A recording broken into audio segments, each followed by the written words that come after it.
I cannot separate politics from my life because my life has been made political by society.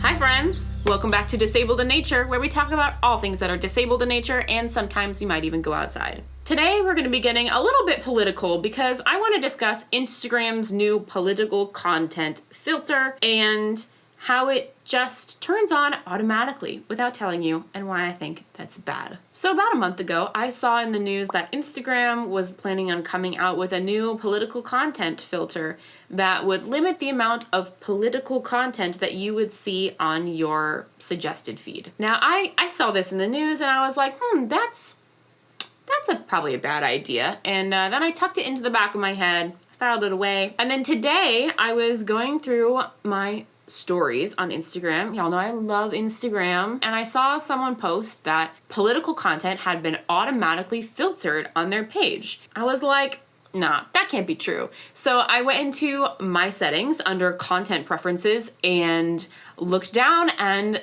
lo and behold, there it was. Political content limited. I was shocked. I was like, I didn't turn this filter on.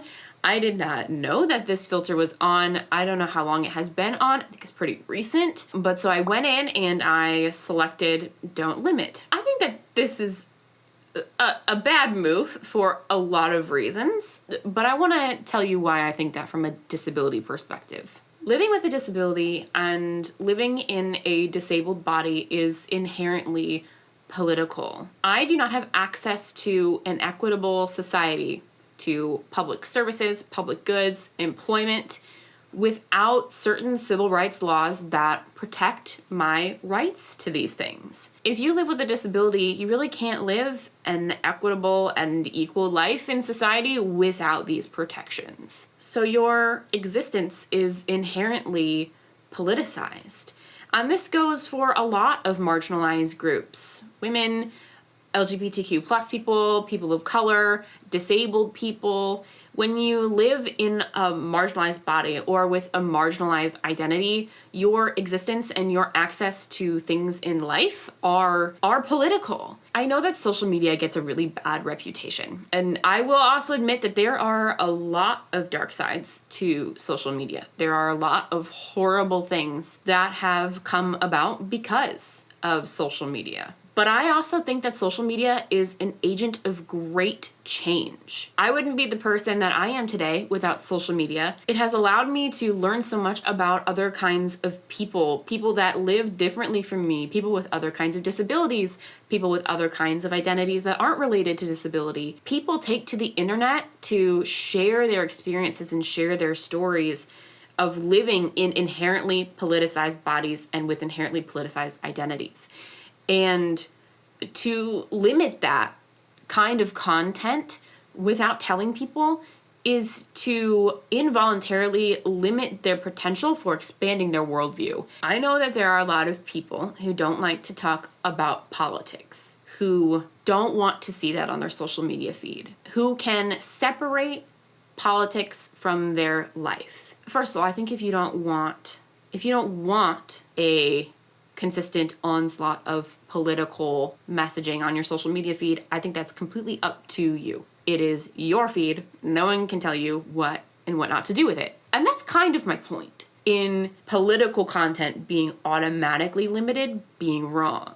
It being an option, sure, is fine. But I think making it automatic and not telling people is robbing them of that opportunity to expand that worldview. And it's also robbing creators like me of the opportunity to spread their message of social change. Politics isn't just the bigwigs in Washington fighting over a podium, which, don't get me wrong, I also think is important. Politics is me showing you how inaccessible a public restroom is. Politics is a person of color telling you about the microaggression that they experienced at the supermarket today. Politics is spreading awareness of the discrimination that women face in healthcare when they are not believed. Politics, when you live in a marginalized body with a marginalized identity, is everywhere. It is life, and you can't separate it. I cannot separate politics from my life because my life has been made political by society. To automatically limit this kind of content is to, in a way, automatically erase the experiences and the messages of people like me, of disabled people, of women, of people of color, of LGBTQ plus people, of anyone who wants to share their story as a person with a marginalized identity on the internet. It may seem silly that it's just a setting on Instagram that you can change if you want. But I think doing that automatically and not telling people is a very, very serious thing to do.